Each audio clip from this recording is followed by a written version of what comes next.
हुए हम सबका मनोरमा कार्यक्रम को आगे बढ़ाते हैं। बहुत ही आदर के साथ श्री शैलजाकांत मिश्र जी, उपाध्यक्ष उत्तर प्रदेश ब्रज तीर्थ विकास परिषद को उद्बोधन और योजना के विवरण के लिए आमंत्रित करूंगी।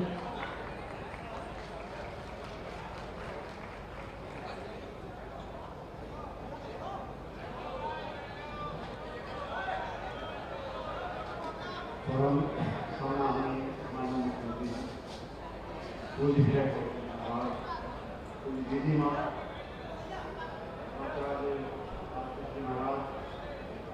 प्रदेश सरकार के आदरणीय मंत्रीगण श्री साई जी, नारायण जी, श्री जयदेव सिंह जी, हमारे विधायक श्री श्रीकांत शर्मा जी, प्रकाश जी, राजेश चौधरी जी, विक्रम जी, नारायण दास जी, उपस्थित संत समाज, देवियों और सज्जनों, आपको बताते हुए बड़ा हर्ष हो रहा है मुझे कि आज हमारे प्रदेश के मुख्यमंत्री जब से मुख्यमंत्री बने तब से 25वीं बार रस की धरा पे आए हैं और उनके आगमन की रजत जयंती है ये, और हमें उम्मीद है कि ये रजत जयंती कालांतर में हीरक जयंती में बदलेगी। जो उपहार अब तक ब्रज भूमि को माननीय मुख्यमंत्री जी ने दिए हैं, उनमें एक उपहार आज और जुड़ रहा है। थोड़ी सी भूमिका उसकी मैं आप सबको बताना चाहूंगा। पता नहीं आप में से कितने लोग ये जानते हैं, वैष्णो देवी में प्रतिवर्ष 80 लाख लोग जाते हैं दर्शन करने। ताजमहल प्रतिवर्ष 80 लाख लोग जाते हैं देखने। और एक औपचारिक हमने आंकलन करवाया, ब्रज क्षेत्र में प्रतिवर्ष 3.25 करोड़ लोग आते हैं जहां आके विजय होते हैं, 3.5 गुना अधिक। और ये जो लोग आते हैं ये भक्ति भाव से तो बड़े संपन्न हैं, लेकिन इनमें से बहुत से लोग आर्थिक दृष्टिकोण से विपन्न हैं। और कोई 2 वर्ष पूर्व माननीय मुख्यमंत्री जी ने मुझसे एक दिन कहा कि कम से कम वृंदावन जो ये अतिथि आ रहे हैं इनके लिए सुविधा के साथ, सम्मान के साथ, सत्कार के साथ उनके भोजन की व्यवस्था हो जाए तो बड़ा अच्छा। 3 शब्द थे, सुविधा, सत्कार और सम्मान। अब इसमें नगर निगम ने भूमि दे दी हमें, जिला प्रशासन ने पूरा सहयोग किया, माननीय मुख्यमंत्री जी ने 5 करोड़ रुपए उपलब्ध कराए, अन्नपूर्णा भवन बन के खड़ा हो गया। और ये भवन बनने के बाद समस्या के सामने आई कि संचालन कौन करेगा इसका, क्योंकि खाली उसकी सज्जा में, एयर कंडीशनर लगाने में, उसके अंदर रसोई किचन बनाने में, फर्नीचर लगाने में करीब 2 करोड़ रुपए का व्यय आना था, और प्रतिदिन 1 लाख रुपए का खर्चा अतिथियों को भोजन कराने में। हमें लगा कि विज्ञापन करेंगे, इस देश में बड़े भामाशाह हैं तो सब आ जाएंगे, लाइन लग जाएगी लोगों की। विज्ञापन किया गया। आपको जान के आश्चर्य होगा, इस देश से कोई एक संस्था सामने आई, मंगलमय न्यास परिवार, एक संस्था। ये सारा भोजन निःशुल्क कराना था। विजय कौशल जी महाराज की अध्यक्षता में मंगलमय न्यास ने ये बीड़ा उठाया। ये माननीय मुख्यमंत्री ने निवेदन करूंगा, सामने जो लोग विराजते हैं लगभग 1000 की संख्या है इनकी। इसमें ऐसे ऐसे लोग बैठे हैं। एक दिन विजय कौशल जी महाराज के आश्रम में चर्चा हो रही थी कि नया घाट एक बनना चाहिए यमुना जी के तट पे वृंदावन में। सामने साधारण व्यक्ति से बोले कितना खर्चा आएगा, हमने कहा 6-7 करोड़ लगेगा। बोले हम कह देंगे। अग्रवाल समाज मुंबई का 6 करोड़ 1 लाख की लागत से वृंदावन में नया घाट बनवाने वाला है। और जहां बैठे हुए लोगों में सच बात तो यह है कि आज में भगवान श्री कृष्ण का ऐसा बताते हैं कि 5249वां जन्मदिन है। और आज मुख्यमंत्री जी ने जिस प्रकल्प का उद्घाटन किया है, जिस भाव से भरे हुए आप सब यहाँ विराजते हैं, मुझे लगता है कि राधा रानी कोई नया चमत्कार नियोजित करने जा रही है ब्रजभूमि पे। कोशी जगह बाबा कहते थे मुझसे मेरे को महाराज कभी छोड़ने के पहले कि यमुना के तट का जो ये क्षेत्र है वृंदावन का, ये गोलोक है। साक्षात भगवान श्री कृष्ण और राधा रानी यहाँ विराजते हैं नित्य, उनका निज धाम है, घर है ये। और पूज्य विजय कौशल जी महाराज बार बार कहते हैं कि उनके इस निज धाम में घर में प्रवेश वही करेगा जो उनका भक्त होगा, जिस पे उनकी कृपा होगी, जिसको आमंत्रण मिलेगा।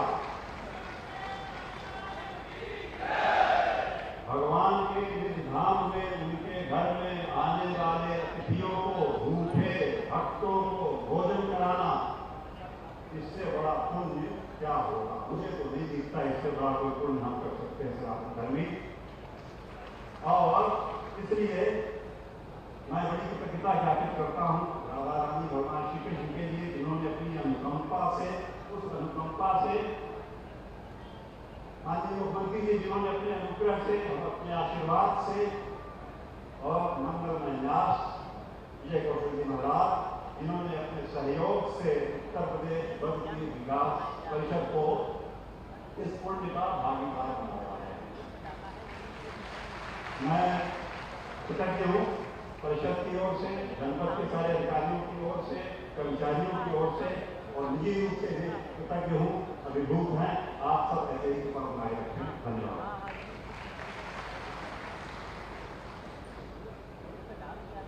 बहुत बहुत धन्यवाद महोदय। अब मैं बहुत ही आदर के साथ करवट निवेदन करूंगी। हमारे मध्य में परम पूज्य श्री श्री विजय कौशल जी, आपसे निवेदन करूंगी कि अपने स्वागत और बोधन से हमें अनुग्रहित करें।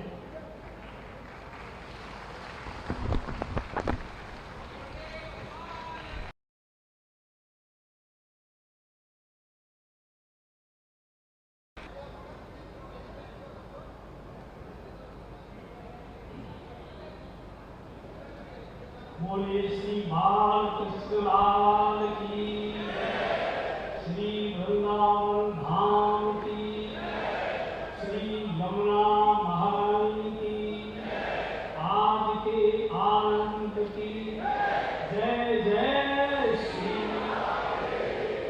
आप सभी बंधुओं को, बहनों को श्री कृष्ण जन्मोत्सव की बहुत बहुत मंगलमय बधाई स्वीकार करें।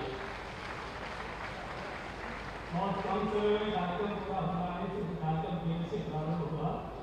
मैं सीधे ही निवेदन करता हूँ, उज्ज्वल और समर्थ भारत की आशा, विश्वास, हमारे प्रदेश के यशस्वी, ऊर्जावान, संकल्पवान माननीय मुख्यमंत्री पूज्य श्री योगी आदित्यनाथ जी महाराज, जिनके हृदय की संवेदना से ये रसोई का प्रकल्प प्रकट हुआ कि दो पीड़ाएं हमको सताती थी। ब्रज हमारा गरीब है, ब्रज के सैकड़ों नहीं हजारों गांव में उड़ीसा के, बंगाल के, देश के, मणिपुर तक के साधु कुटिया बना बनाकर भजन करते हैं, मधुकरी से जीवन जीते हैं, मधुकरी में जाती है, लेकिन प्राण बहुत कठिनाई से निकलते हैं। चूंकि बीमारी की कोई चिकित्सा की व्यवस्था उचित उनके लिए नहीं है, तो हमारे Swami Vivekananda health mission society के डॉक्टर कपिल त्यागी जी बैठे होंगे, यथार्थ हॉस्पिटल के मालिक, उनकी प्रेरणा से लगभग 250 करोड़ रुपए की लागत से चिकित्सालय बन रहा है।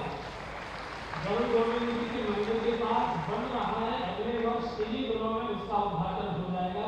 माननीय मुख्यमंत्री जी अपने कार्यक्रमों से करेंगे। एक दूसरी पीड़ा सताती थी कि यात्री आता है, गरीब गांव का चंदा करके बस लेकर आता है, दाल चावल बांध के लाता है, जहां का बसें नहीं करता है, अपना दाल चावल उबालता है, कूड़ा मिल गया तो हो गया, नहीं तो वो भी गिर जाए, ईंट है, पत्थर है, चूल्हा कैसे बनाए, अगर ये हो भी गया तो वर्षा है, वर्षा में भी कृपा करके तो कुत्ते हैं, बंदर है, बहुत प्रकार की समस्याएं थी। तो इनकी पीड़ा थी कि आने वाले जो आदरणीय शंकर ने कहा कि ये ब्रज में भगवान श्री कृष्ण का रिश्तेदार ही आता है, भक्त नहीं उनका निजी रिश्तेदार आता है, आपके घर में अपरिचित प्रवेश नहीं कर सकता, तो जो उनसे परिचित होगा वही आएगा, और उनको भोजन की फजीयत करनी पड़े। पूज्य महाराज श्री ने अपने करुणा भरे हृदय से और ये भवन बनाकर दिया है, हमारे न्यास को ये जिम्मेदारी सौंपी है। आपके आशीर्वाद से मुझे दोनों हाथ उठाकर आशीर्वाद दीजिए कि ये सेवा का कार्य बहुत आनंद से चले और ये देश का मॉडल बने। पूज्य दीदी मां विराजमान है आज आशीर्वाद देने के लिए। जिनकी ओजस्वी वाणी ने देश की एक धारा को बदल दिया, एक सोच को बदल दिया, सारे देश के नौजवानों में एक राष्ट्रभक्ति की ऊर्जा भरी। ऐसी पूजी दीदी माँ सारा विश्व जिनको दीदी माँ कहता है, मैं तो दीदी ही कहता हूँ, लेकिन सारा विश्व का हिंदू जिनको दीदी माँ कहकर आदर से पुकारता है, उनका आशीर्वाद आज हमको मिलेगा। बहुत विश्वास के साथ मैं बोल रहा हूँ, चरक को मैंने देखा नहीं, महर्षि चरक मैंने देखे नहीं, ग्रंथों में पढ़े हैं, लेकिन चरक उन्हें अवतार देकर आचार्य बालकृष्ण जी के रूप में प्रकट हुए हैं। और मैं ये जानता हूँ, मेरी बहुत निकटता है, शायद चरक भी इतनी वनस्पतियों के गुणधर्म नहीं जानते होंगे, पूजा आचार्य जी जानते हैं। आज उनका क्या आशीर्वाद हमको मिलेगा। इस समय हमारे पर्यटन मंत्री माननीय जयवीर सिंह जी उपस्थित हैं, उनका भी आशीर्वचन हमको सबको मिलेगा।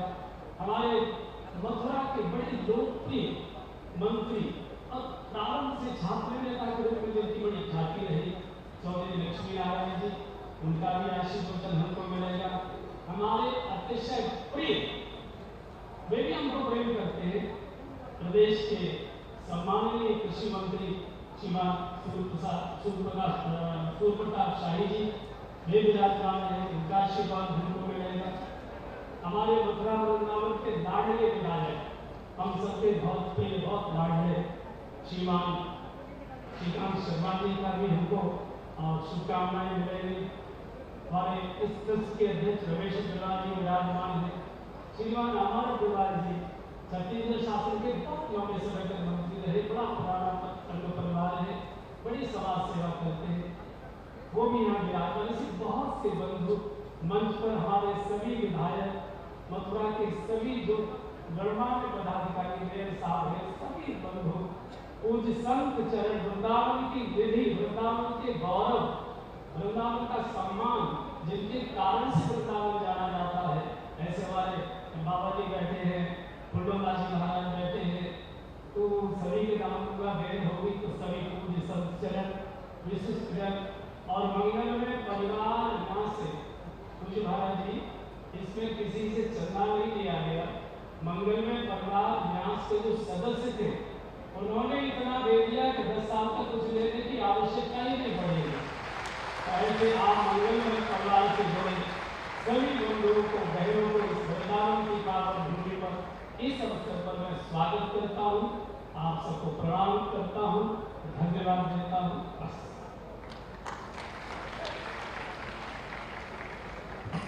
आपका बहुत बहुत आभार परम पूज्य महाराज जी।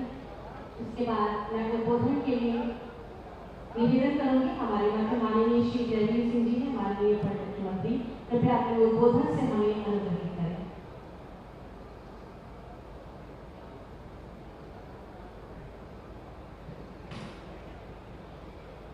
भगवान श्री कृष्ण की जन्मोत्सव के ऐतिहासिक कार्यक्रम के अवसर पर और इस ऐतिहासिक क्षण में, ऐतिहासिक स्थल पर आज के कार्यक्रम के मुख्य अतिथि, जिनको हम कह सकते हैं कि उत्तर प्रदेश में लोक कल्याण के लिए नहीं, भगवान श्री कृष्ण, भगवान राम और हमारे भगवान की कृपा है, जिन्होंने पूरे प्रदेश के लोक कल्याण के लिए और धार्मिक स्थलों के कल्याण के लिए, जिनको उत्तर प्रदेश की बात को छोड़ करके लगातार आपके जन्मोत्सव के कार्यक्रम में भाग ले रहे ऐसे यशस्वी आदरणीय मुख्यमंत्री श्री योगी आदित्यनाथ जी, मंच पर मौजूद हमारे सरकार के वरिष्ठ मंत्री आदरणीय सूर्यप्रताप शाही साहब, आदरणीय चौधरी लक्ष्मण जी, आदरणीय बहुत बहुत सम्मानित पुण्य आत्मा देव तुल्य जिन्हें आप समय से आदरणीय कौशल जी महाराज, नितंबरा जी, बहुत साथी जी, और मंच पर मौजूद हमारे सम्मानित जनप्रतिनिधिगण, सम्मानित विधायक, हमारे नगर पालिका मेयर साहब और तमाम यहाँ मौजूद उपस्थित बहुत बहुत सम्मानित प्रणाम करते हुए देवकुल मेरे संत पुरुष और ब्रजभूमि के बहुत बहुत सम्मानित सभी साथियों, बुजुर्गों, राष्ट्रपति पत्रकार साथियों, सबसे पहले मैं आप सबको अपनी ओर से संस्कृति और पर्यटन विभाग की ओर जन्मोत्सव के पवित्र अवसर पर बधाई देता हूँ, शुभकामनाएं देता हूँ और ऐसे पूर्ण मौके पर आदरणीय मुख्यमंत्री जी का हृदय से आप सबकी ओर से तुम हम भी बजते हैं, फिरोजाबाद और मैं भी बजने ही आता है, ब्रज की धरती पर आप सबकी ओर से ऐसे यशस्वी मुख्यमंत्री जी जिन्होंने लगातार आपके बीच जन्मोत्सव के कार्यक्रम में आकर के न सिर्फ ब्रज की कदौली को पवित्र किया है, बल्कि ब्रज के कल्याण के लिए, ब्रज भूमि के कल्याण के लिए, खासकर जन्मभूमि और ब्रज तीर्थ जो क्षेत्र है हमारा, उसके कल्याण के लिए जिन्होंने अभूतपूर्व रूप से निर्णय लेकर के आगामी 5 साल के अंदर ऐसा बनाने का सपना किया है। हालांकि भगवान श्री कृष्ण की कृपा होगी, जिन्होंने हमारे मुख्यमंत्री जी को श्रेय देने का काम किया है कि आगामी 5 साल में भव्य दिव्य हमारा ब्रज आपको दिखाई पड़ेगा, चाहे 84 कोटि परिक्रमा हो, चाहे हमारा जन्मभूमि हो, चाहे अन्य स्थान हो, ब्रज की 84 कोटि परिक्रमा के अंदर आने वाले सभी तीर्थ स्थल, सभी दर्शनीय स्थल ऐतिहासिक भव्यता दिव्यता के साथ दिखाई पड़ेंगे। और मुझे खुशी बात की है कि जिस प्रकार से आदरणीय मुख्यमंत्री जी ने अपने कार्यकाल में पूरे प्रदेश को भव्यता और दिव्यता के साथ, चाहे काशी का भव्य स्वरूप हो, भगवान राम का जो भव्य दिव्य मंदिर हो उसका चौमुखी विकास कराने का संकल्प हो, या तमाम हमारे जो तीर्थ स्थल हैं उनके संपूर्ण विकास करने के लिए, भव्यता दिव्यता देने के लिए जो परिकल्पना की गई उसको साकार स्वरूप प्रदान करने का काम किया जा रहा है। ऐसा लगता है कि भगवान की ही कृपा है। हालांकि भगवान का कल्याण तो कौन करेगा, भगवान अपना कल्याण स्वयं करते हैं, लेकिन आदरणीय योगी जी के रूप में अगर भगवान ने इनको निमित्त प्राप्त बना दिया है कि लोक कल्याण, हमारा धार्मिक कल्याण, वैदिक संस्कृति, सनातन धर्म और जो हमारी पुरानी मान्यता है, परंपरा, संस्कार है, इनको जीवंत करने का काम आपके नेतृत्व हो रहा है। उसके लिए मैं हृदय से स्वागत करता हूँ, अभिनंदन करता हूँ आदरणीय मुख्यमंत्री का। और खास रूप से आप देख रहे होंगे उत्तर प्रदेश में कुछ ही दिन पहले कांवड़ यात्रा का शुरू आपने देखा होगा। भगवान शिव के भक्तों को जिस प्रकार से फूलों की बरसात करके, हेलीकॉप्टर के द्वारा आदरणीय मुख्यमंत्री जी जो प्रोत्साहन कई वर्षों से दिया है, उसका परिणाम है या सड़कों पर भगवान शिव के भक्तों की कांवड़ यात्रा के रूप में एक आस्था का सैलाब बन रहा है। उसके लिए मैं आदरणीय मुख्यमंत्री जी आपको बहुत बहुत स्वागत और अभिनंदन मैं ब्रज की धरती की ओर से करता हूँ। और जिस प्रकार से आज श्री जन्मोत्सव के पावन अवसर पर आज जिस प्रकार से सैलाब मथुरा की धरती पर, वृंदावन की धरती पर उमड़ रहा है, अभूतपूर्व सैलाब, ये सब आपकी कृपा, आपकी योजना, आपकी परिकल्पना और आपके प्रयासों का ही फल है। जो संसाधन, जो सुविधाएं, जो इंफ्रास्ट्रक्चर दे करके आपने इसको भव्य दिव्य रूप देने के लिए संकल्प व्यक्त किया है, उसी का परिणाम है आस्था का सैलाब भगवान श्री कृष्ण की जन्मस्थली पर उमड़ने का काम हो रहा है। मैं आपको विश्वास दिलाता हूँ कि कोरोना काल के बाद उत्तर प्रदेश में जिस प्रकार से पर्यटकों का, धर्मावलंबियों का, आस्थावान लोगों का जन सैलाब हो रहा है, आपको एक केवल बिंदु आपको बताना चाहता हूँ कि जहाँ कोरोना काल के बाद पूरे देश में 70% पर्यटकों की वृद्धि हुई है, वहीं उत्तर प्रदेश प्रथम स्थान पर 76% पर्यटकों की वृद्धि के साथ प्रथम स्थान पर आया है। ये निश्चित रूप से इंगित करता है कि आने वाले समय में उत्तर प्रदेश भारत का पहली पसंद का पर्यटक क्षेत्र बनेगा, पहली पसंद का धार्मिक क्षेत्र बनेगा, पहली पसंद के संसाधन का क्षेत्र बनेगा। और मैं समझता हूँ किसी भी प्रदेश के विकास के लिए, राजस्व की प्राप्ति के लिए पर्यटन और संस्कृति दोनों ऐसे विषय हैं जिसमें अपार संभावना है। जैसे कि उत्तर प्रदेश धार्मिक दृष्टि से, ऐतिहासिक दृष्टि से, प्राकृतिक संसाधनों की दृष्टि से, या चाहे गंगा हो, यमुना हो, सरस्वती हो, त्रिवेणी हो, अयोध्या हो, मथुरा हो, काशी हो, गोरखपुर का मंदिर हो, विंध्यवासिनी हो, नैनीताल हो, या तमाम धार्मिक स्थलों से सजा सजा ऐसा प्रदेश है जिसका अन्य प्रदेशों में ऐसा स्वरूप नहीं है।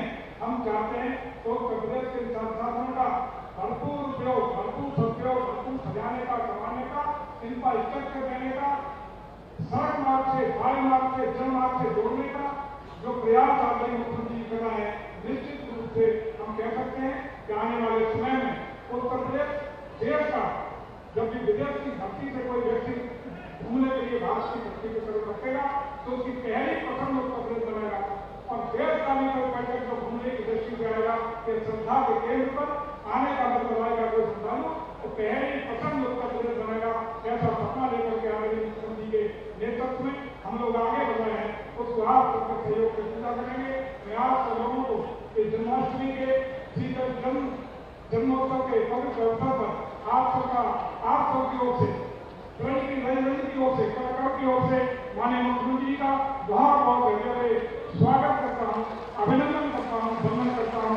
और उन भाग्य दिव्य आत्माओं का जिनके 6 वर्ष से हम लोग पवित्र पूजा करते हैं, ऐसी दिव्य आत्माएं जो संत लोग यहाँ बैठे हैं, उनको भी हृदय से बहुत बहुत अभिनंदन, वंदन और प्रणाम करते हुए, क्योंकि आपके एक प्रकार और प्रकार से भारत की संस्कृति, भारत का परंपराएं, भारत के आदत, भारत के मूल्य सुसज्जित है, संबंधित है, संरक्षित है। इसलिए आपके चरणों में, संत समाज के चरणों में अपनी ओर से बहुत बहुत नमन और प्रणाम करता हूँ। अपने सभी जनप्रतिनिधियों का भी हार्दिक अभिनंदन, वंदन करते हुए अपनी बात को प्रणाम देता हूँ। बहुत बहुत धन्यवाद। प्रणाम। बांके बिहारी लाल की, बांके बिहारी लाल की, बहुत बहुत धन्यवाद। आपके उद्बोधन के लिए आपका बहुत बहुत धन्यवाद और आभार। और मैं उद्बोधन के लिए अनुरोध करूंगी माननीय श्री लक्ष्मी नारायण चौधरी जी, माननीय मंत्री गन्ना विकास एवं चीनी मिल।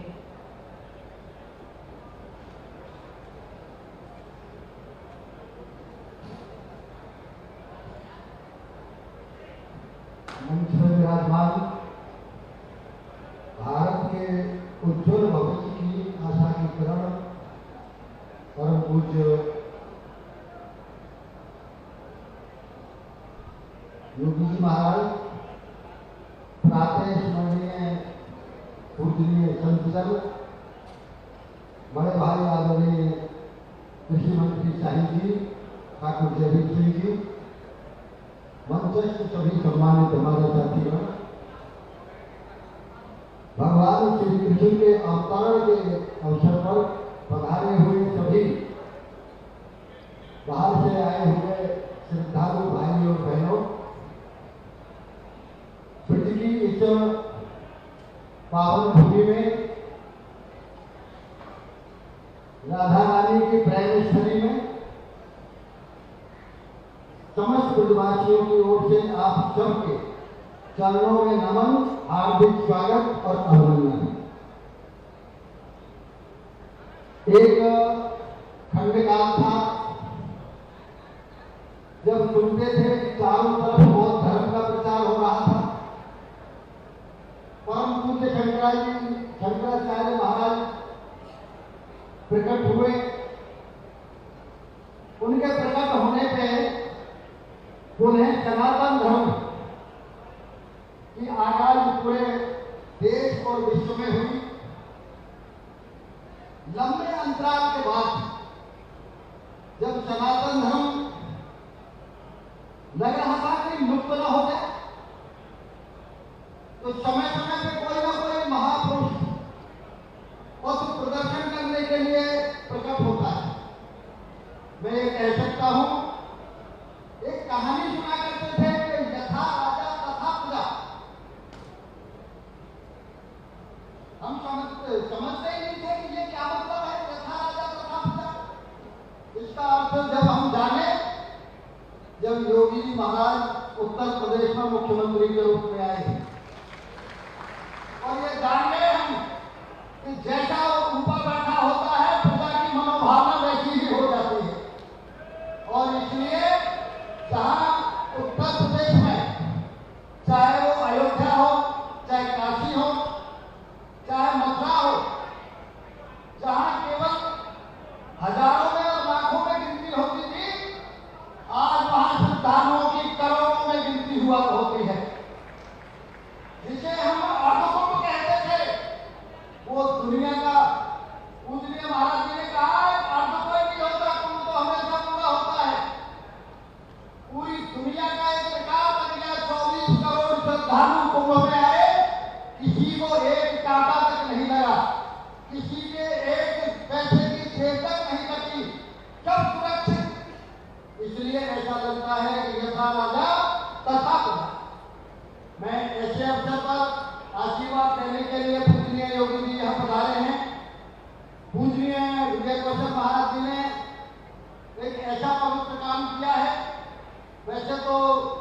ब्रज में सेवा भावना इतनी है कि यहाँ एक भी यदि कोई संत और एक भी व्यक्ति यदि कोई भूखा रहता है तो ब्रजवासी को यदि पता चल जाए तो अपनी थाली की रोटी भी लेके ब्रजवासी सेवा करना चाहता है। लेकिन ऐसे समय पर जहाँ लाखों व्यक्ति रोज श्रद्धालु यहाँ आते हो, ऐसे समय पर आदरणीय विजय कौशल जी महाराज और उनके शिष्यों ने ये जो पवित्र काम किया है, मैं उनको भी हृदय से बधाई देता हूँ। और पुनः हमारे लाला के जन्मदिन पर जो मैं तो नंदराम बरसाने का हूँ ना, इसलिए हमारे लाला के जन्मदिन के अवसर पर बधाई देने के लिए आज पूजनीय योगी जी पधारे हैं।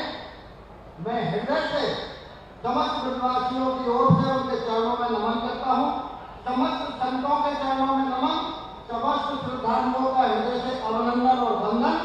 बहुत बहुत धन्यवाद। राधे रानी की, राधे रानी की।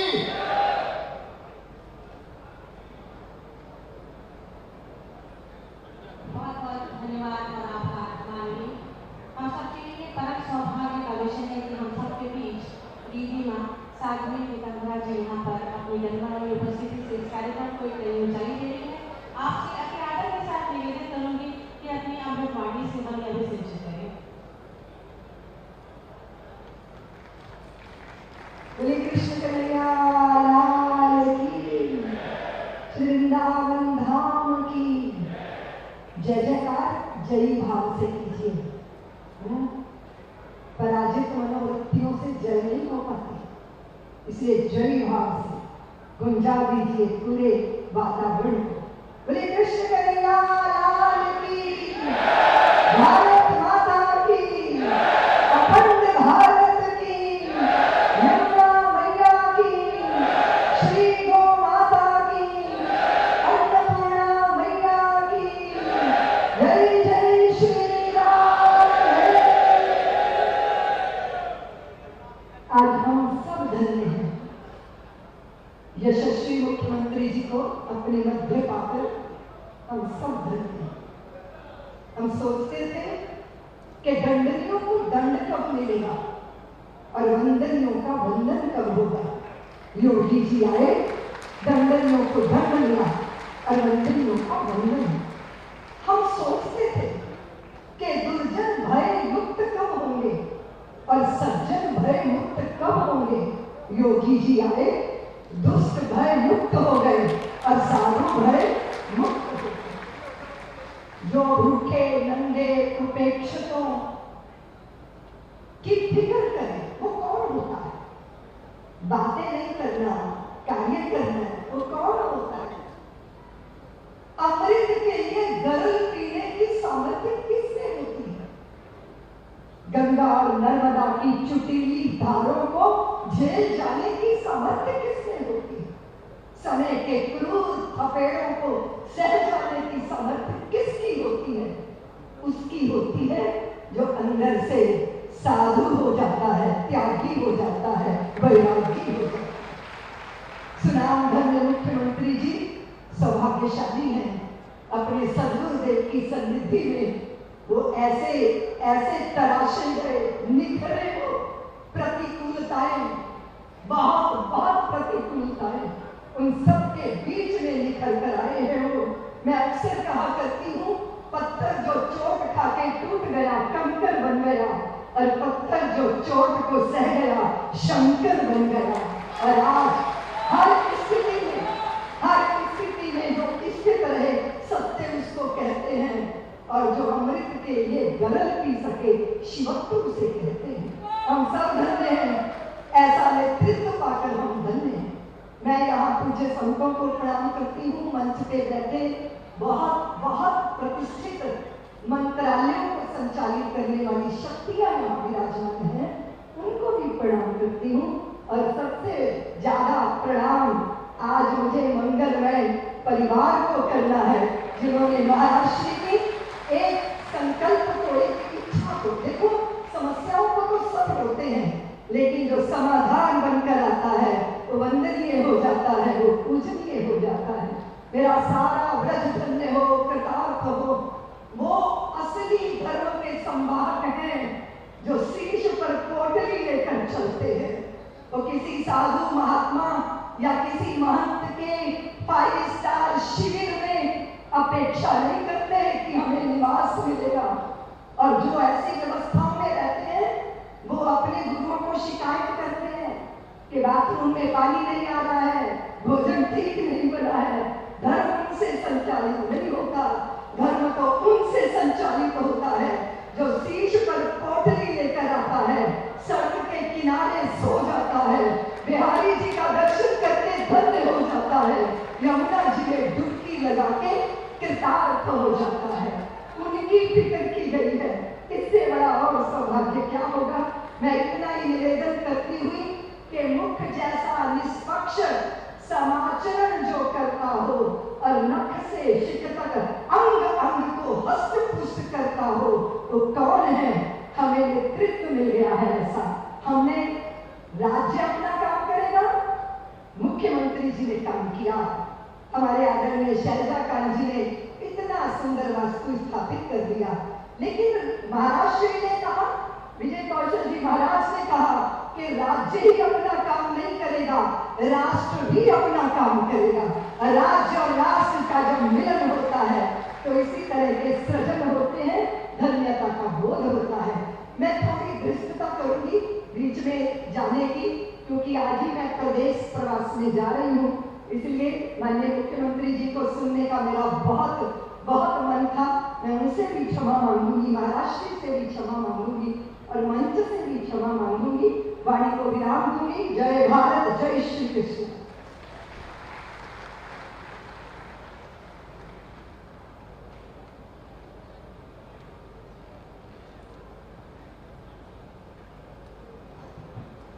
बहुत बहुत आभार, धन्यवाद दीदी माँ, हम आपके बहुत ही आभारी हैं। और इसके पश्चात हम बहुत ही आदर से अनुरोध करेंगे हमारे बीच परम पूज्य आचार्य श्री बालकृष्ण जी ने आपके उद्बोधन से, आपके आनंदवाणी से हमको अभिषेचित कर हमें कृतार्थ करें। और दीदी माँ साध्वी दिगंबरा जी की ओर से माननीय मुख्यमंत्री जी का सम्मान, आप सभी की जोरदार तालियों के प्रणाम माननीय तक प्रेषित करें।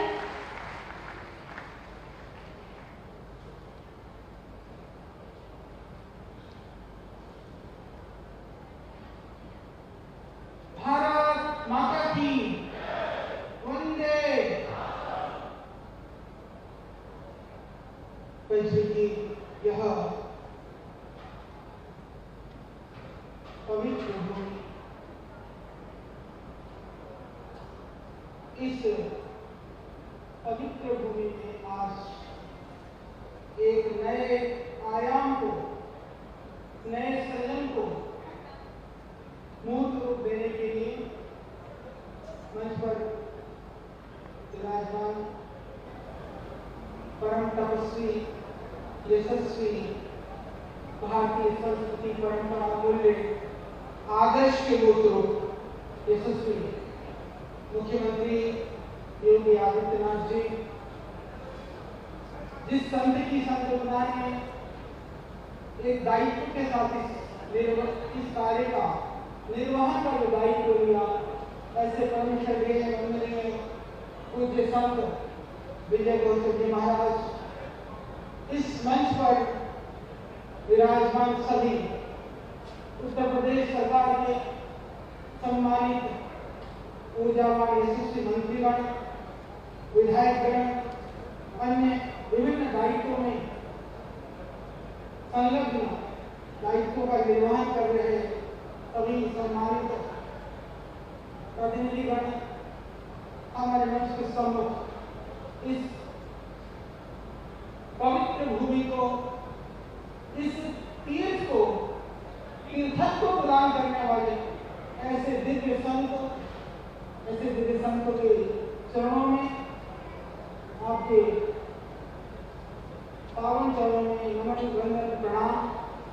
और सम्मुख सभी विराजमान मंगलमय परिवार के सभी सम्मानित सदस्यगण, इस पवित्र भूमि के सभी सम्मानित बंधुओं भगिनियों, जब इतिहास बन रहा होता है बहुत लोगों को दिखता है, बहुत सारे लोग बाद में ये कहते हैं कि जब देश में परिवर्तन हो रहा था, जब इतिहास बन रहा था, उस समय तो हम भी थे। तो यह समय इतिहास बनते हुए देखने का नहीं, उस इतिहास बनते हुए समय पर इतिहास गढ़ने के लिए स्वयं उसमें अपने आहुति प्रदान करने का है। यशस्वी मुख्यमंत्री जी ने इस तरह से, सही बात है, तीर्थ का जो स्वरूप है वह हमारे गांव से होकर के, खेत खलिहान और सुदूर क्षेत्रों से होकर के वह इन तीर्थस्थलों में आता है। तो सर पर गठरी, अपने झोले पर अपने साधन, सीमित साधन होते हुए भी श्रद्धा के वशीभूत होकर के इन तीर्थों के दर्शन करते हुए हर कंकड़ पत्थर, हर भूमि पर जहाँ वह भगवान का साक्षात रूप देखता है, उन लोगों के लिए सुविधा की व्यवस्था देते हुए विविध आश्रमों के माध्यम से, संस्थाओं के माध्यम से अलग अलग प्रयास किए जा रहे हैं, किए जाते भी रहेंगे। और जो सबसे बड़ी आवश्यकता है वह भोजन की आवश्यकता। उसके लिए जो उत्तर प्रदेश सरकार की ओर से जो भवन की व्यवस्था की गई, जिस दिव्यता के साथ में, सम्मान के साथ, सत्कार के साथ किसी को प्रसाद भी दे, तो वह श्रद्धा और भावना के साथ उसकी व्यवस्था के लिए, उस दायित्व के लिए परमेश्वरीय पूज्य औषध जी महाराज ने जो प्रयास किया वह बहुत ही स्तुत्य है। मैंने पूज्य महाराज जी के मुख से कई बार महसूस किया है, आचार्य जी, मैंने उस अकाल को देखा है, उस अभाव को देखा है। जिसने अभाव, अकाल और प्रतिकूलताओं को देखा है वह उन परिस्थितियों को बखूबी समझ सकता है। तो एक पीड़ा उनके हृदय में थी, उस पीड़ा को उन्होंने इस सृजन की रसोई के माध्यम से निराकरण करने का महत् प्रयास किया है। तो उनका भी हम अभिनंदन करते हैं। मैंने पूज्य महाराज जी से पूछा हमको क्या करना है, महाराज जी ने कहा आपको आना है और अभी तो बहुत सारे दानियों ने सबने दे दिया है और यदि कभी जरूरत पड़ेगी तो आपको हम सुरक्षित रखते हैं। हमने कहा ठीक है, जब तक चाहो जैसे चाहे रख लो, हम तो आपके ही हैं और हमेशा के लिए ही। और परमश्रद्धेय मुख्यमंत्री जी उत्तर प्रदेश के लिए बहुत सारी चर्चा माननीय मंत्रियों ने की, सच मानी। आदरणीय दीदी मानी ने कहा कि हमें लगता है कि वैदिक युग हमारे जब प्राचीन काल की हम बात करते हैं, इस देश जब हम कल्पना करते हैं कि हमारे राजा न्यायकारी होता था, पुष्पों को दंड मिलता था, सज्जनों की रक्षा होती थी, तो आदरणीय योगी जी को देख करके वह रूप वैदिक काल के जब हम इतिहास में, शास्त्रों में पढ़ते हैं, उसको मूर्त होता हुआ आज हम महसूस करते हैं। पूरा देश आपके ऊपर गर्व करता है और आपने बहुत सारा वो कार्य है वो किया है, बाकी करना है। तो हम सब आपके इन सभी पुण्य कार्यों में सर्वथा साथ में खड़े हैं। आज भगवान श्री कृष्ण का जन्मोत्सव है। आज इस जन्मभूमि में जन्मोत्सव के पावन अवसर पर इससे बेहतर में जो हमारी आज हम अनुभव कर रहे हैं, जो कार्य हो नहीं सकता। भगवान के चरणों में नमन वंदन करते हुए आपको तो प्रणाम करते हुए मैं अपनी वाणी के प्रणाम करता हूँ। भारत माता की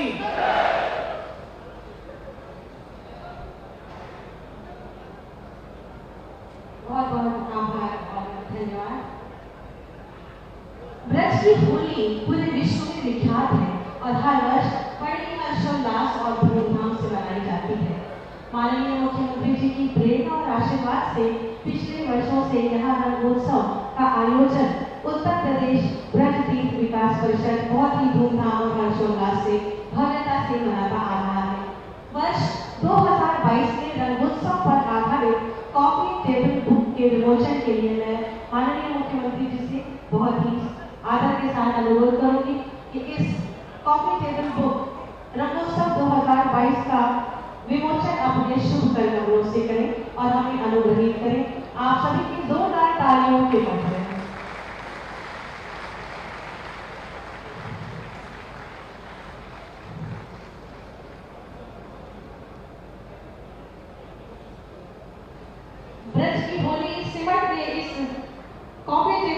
में आके अपने कई रंग बिखेरा है।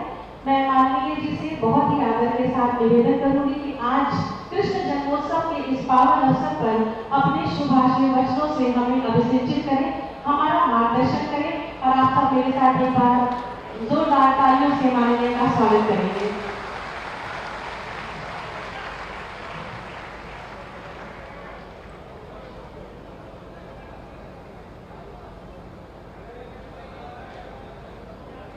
पूरे वृंदावन बिहारी लाल की,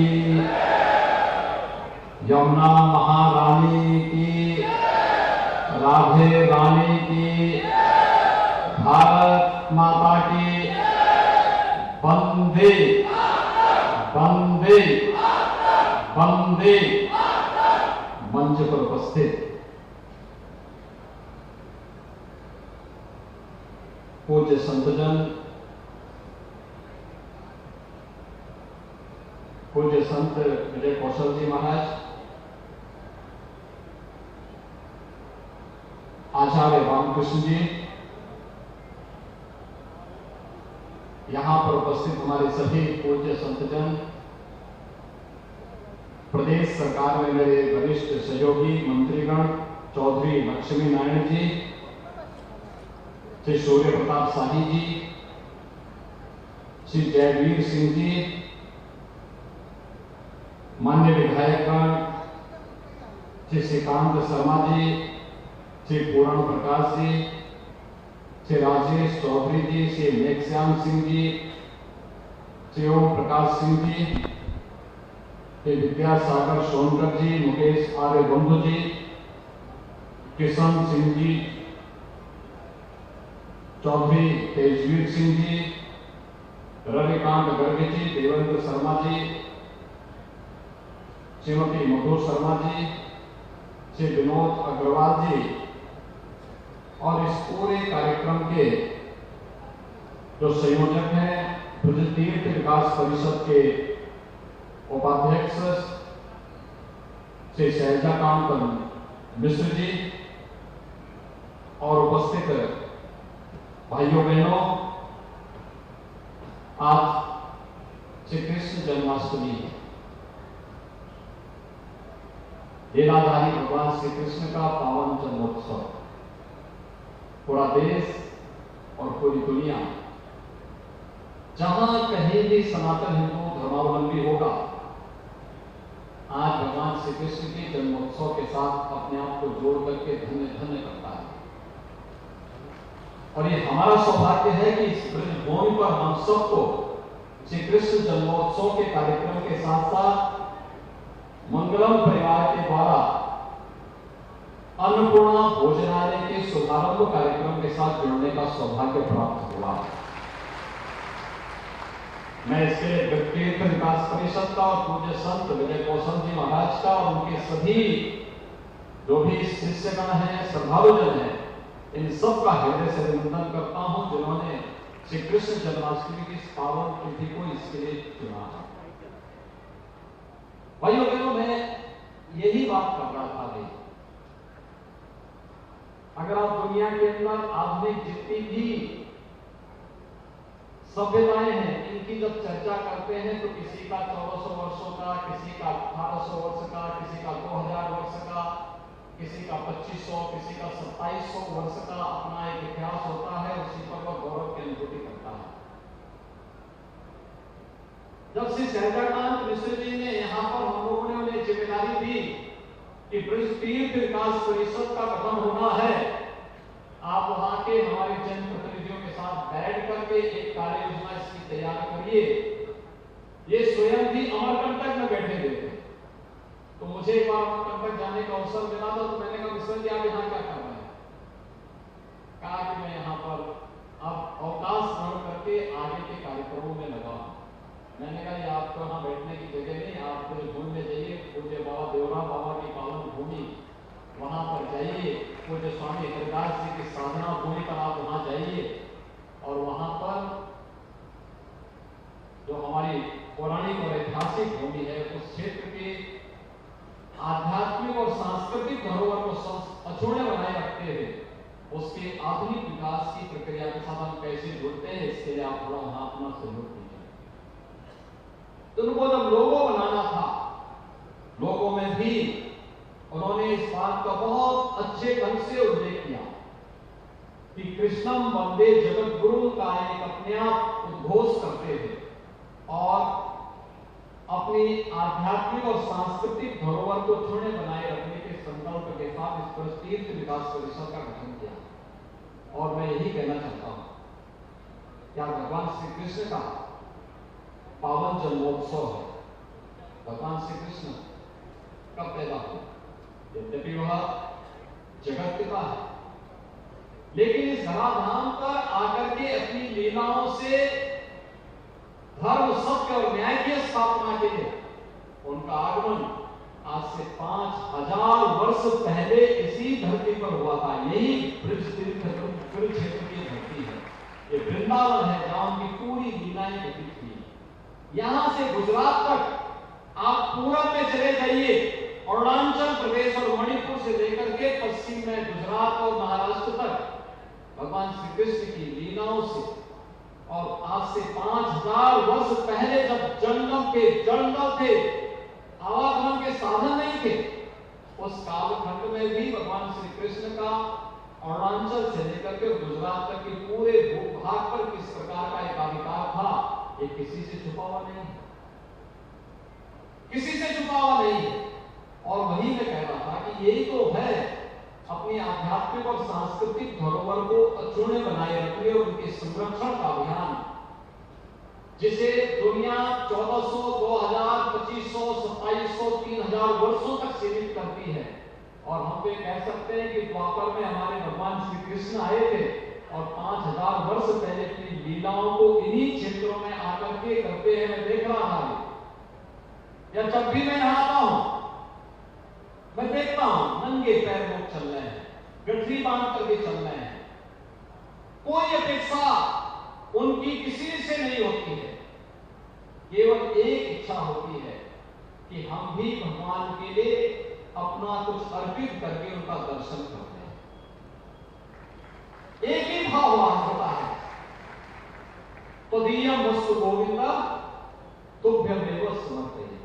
और इसी भाव के साथ वो आता है और उस पवित्र भाव के साथ यहां पर जिस श्रद्धा भाव के साथ उसने इस तीर्थ को तीर्थत्व प्रदान किया है, उस भाव को और मजबूती से आगे बढ़ाने के लिए आज अन्नपूर्णा भोजनालय का शुभारंभ ब्रज तीर्थ विकास परिषद और मंगलम परिवार के संयुक्त तत्वाधान में जब प्रारंभ होता है तो वह सर्वत्र वंदनी होता उसका। और अभिनंदन मैं करने के लिए स्वयं आज यहां पर आया हूं।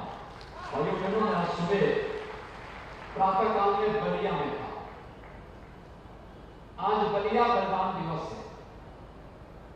आज ही के दिन बलिया में 1942 में 50,000 की भीड़ ने जेल के फाटक तोड़ करके, देखिए कितना अच्छा संयोग है कि जेल का फाटक तोड़ करके उस समय के क्रांतिकारी चित्तू पांडे को, राधा मोहन सिंह को, कृपाशंकर चौबे जैसे क्रांतिकारियों को जेल के अंदर से छुड़ा करके और बलिया को स्वतंत्र घोषित किया था। भारत स्वतंत्र हुआ था 1947 में और बलिया ने अपने आप को 1942 में ही स्वतंत्र घोषित कर दिया था।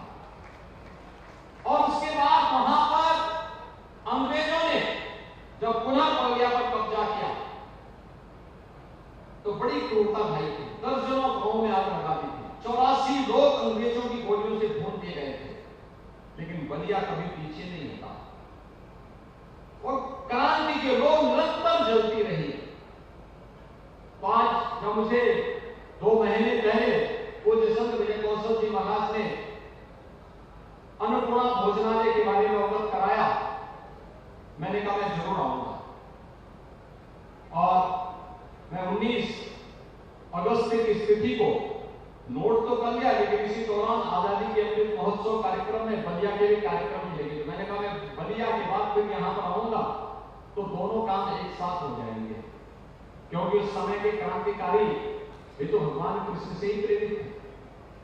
भगवान कृष्ण ही सब क्या करते थे। आज हम जो कुछ भी करते हैं साधुनाम विनाशाय च दुष्कृताम, उसके पीछे भगवान की ही वाणी है, भगवान का ही मंत्र है, उन्हीं का आदेश है और उन्हीं का उपदेश भी है। और उसी उपदेश पर प्रेरणा लेकर के आज हम सब यहाँ पर उपस्थित हुए हैं। मैं इस अवसर पर ब्रजतीर्थ विकास परिषद की समग्र विकास की जो व्यापक कार्य योजना यहाँ के जनप्रतिनिधियों के साथ मिलकर के ब्रजतीर्थ विकास परिषद लेकर के चल रहा है, वह एक समग्र विकास की है। यहाँ का आध्यात्मिक विकास भी, यहाँ का सांस्कृतिक विकास भी और आधुनिक विकास के मॉडल के रूप में प्रस्तुत करना जो आज की आवश्यकता है। हम कहीं पिछड़ न जाए। आपने देखा होगा प्रधानमंत्री मोदी जी भारत की इसी आध्यात्मिक और सांस्कृतिक विरासत को वैश्विक मंच पर किस रूप में लेकर के जा रहे हैं। योग को विश्व योग दिवस के रूप में स्थापित करना, 21 जून की तिथि विश्व योग के दिवस के रूप में पूरी दुनिया के सामने आ जा चुकी है। कुंभ, प्रयागराज कुंभ, यूनेस्को ने उसे विश्व की एक सांस्कृतिक धरोहर के रूप में, मानवता की सांस्कृतिक धरोहर के रूप में मान्यता दी। और यही नहीं, विगत वर्ष को हमें वृंदावन के वैष्णव कुंभ को भी आयोजित करने का सौभाग्य प्राप्त हुआ। देखिए राधे रानी की क्या कृपा थी। इन पूज्य संतों के सानिध्य में जब यहाँ पर वृंदावन का वैष्णव कुंभ संपन्न हो रहा था, कोरोना की आहट थी दुनिया के अंदर, और जिस दिन तक यहाँ पर पूज्य संतों की उपस्थिति में राधे रानी की कृपा से, यमुना महारानी की कृपा से, जिस दिन तक पूज्य संतों का वैष्णव कुंभ था, तब तक उत्तर प्रदेश में कहीं भी कोरोना नहीं था। और जैसे ही संतों के कैंप उठे, उसके बाद कोरोना की आहट आती गई। आपने देखा होगा उसके बाद इतनी भीषण संक्रमण इस महामारी की फैलती हुई दिखाई दी। लेकिन हम लोग, ईश्वर की कृपा थी, आप सबका सहयोग था, हम लोगों ने कोरोना महामारी को भी नियंत्रित किया, बेहतर प्रबंधन करने का प्रयास किया और आज हम लोग इसको लगभग नियंत्रित कर चुके हैं। लेकिन सावधानी और सतर्कता अत्यंत आवश्यक है। आज उत्तर प्रदेश एक नई दिशा की ओर आगे बढ़ रहा है। काशी में काशी विश्वनाथ धाम, आपने देखा होगा अकेले सावन के महीने में 1 करोड़ श्रद्धालु काशी में गए थे, काशी विश्वनाथ धाम दर्शन करने के लिए। एक महीने में 1 करोड़ श्रद्धालु। और यही नहीं, अयोध्या में भगवान श्री राम की जन्मभूमि बनने के साथ ही अयोध्या भी अब एक बार फिर से हमें त्रेता युग की याद को स्मरण कराती है। आज मथुरा, वृंदावन, बरसाना, गोकुल, बलदेव, गोवर्धन, राधाकुंड, ये जितने भी हमारे पवित्र धाम हैं, तीर्थ हैं, इन सब के समग्र विकास के साथ साथ इनके आध्यात्मिक और सांस्कृतिक धरोहर को सुरक्षित करने के लिए सरकार निरंतर प्रयास कर रही है, निरंतर उसके लिए लगी हुई है। वो जो संतों के सानिध्य में हम सबको सफलता प्राप्त हो, आज यही प्रार्थना करने के लिए मैं यहाँ पर आया हूँ। माता बिहारी की कृपा हम सब पर बनी रहे, उत्तर प्रदेश वासियों पर, देशवासियों सब पर बनी रहे और हम एक अच्छी दिशा में, सकारात्मक दिशा में अपने देश के लिए, अपने धर्म के लिए और देश और प्रदेश की जनता के कल्याण के हित के बारे में सोचते रहें, उनके लिए कार्य करते रहें। इस विश्वास के साथ श्री कृष्ण जन्मोत्सव की आप सबको मैं हृदय से बधाई देता हूं, आप सबको मैं हृदय से अभिनंदन करता हूं और यही बाकी बिहारी से प्रार्थना करता हूं कि इनकी कृपा हम सब पर सदैव बनी रहे, हम लोक कल्याण के लिए अपने आप को समर्पित भाव के साथ आगे बढ़ा सके। इस भाव के साथ मैं मंगलम परिवार को अन्नपूर्णा भोजनालय के कार्यक्रम को यहाँ पर सफलतापूर्वक संचालन करने के लिए हृदय से अभिनंदन करते हुए अपनी अग्रिम शुभकामनाएं देता हूँ, बधाई भी देता हूँ और विश्वास करता हूँ कि हम सब मिलकर के इस पवित्र धाम को और भी पवित्रतम स्तर पर ले जाकर के आम जन की भावनाओं को सम्मान दे सके, उनकी आस्था को एक नई ऊंचाई में प्रदान कर सके। इस अवसर पर हमारे जितने भी पूज्य संतजन आए हैं, हरिद्वार से हमारे आचार्य बालकृष्ण जी आए हैं, पूज्य संतों की उपस्थिति, मुझे उनका स्वागत करने का सौभाग्य प्राप्त हुआ। इन सभी पूज्य संतों का मैं इस अवसर पर हृदय से से अभिनंदन करता हूँ। श्री कृष्ण जन्मोत्सव की हृदय से बधाई और शुभकामनाएं आप सबको देते हुए अपनी वाणी को यहीं पर विराम देते हुए आप सबको एक बार फिर से आप मेरे साथ बोलेंगे, बोले वृंदावन बिहारी लाल की, भारत माता की, भारत माता की, भारत माता की।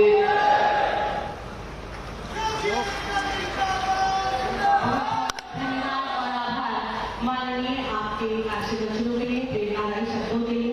और मैं माननीय पर्यटन मंत्री जी से निवेदन करूंगी कि आज के इस कार्यक्रम में स्मृति स्वरूप ये राधा रानी और भगवान कृष्ण की प्रतिमा माननीय को भेंट करें। आप सभी की जोरदार तालियों के मध्य हमारे यहाँ उत्तर प्रदेश व्यापारी कल्याण बोर्ड से माननीय श्री रविलाल गर्ग जी हैं जो इस स्मृति चिन्ह, बहुत बहुत धन्यवाद। और अब धन्यवाद ज्ञापन के लिए हमारे बीच हमारे ब्रज के ही माननीय विधायक डॉक्टर वृंदावन श्री श्रीकांत शर्मा जी हैं।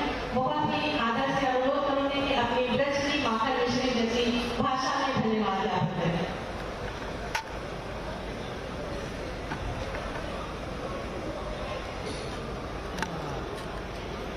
आज के कार्यक्रम में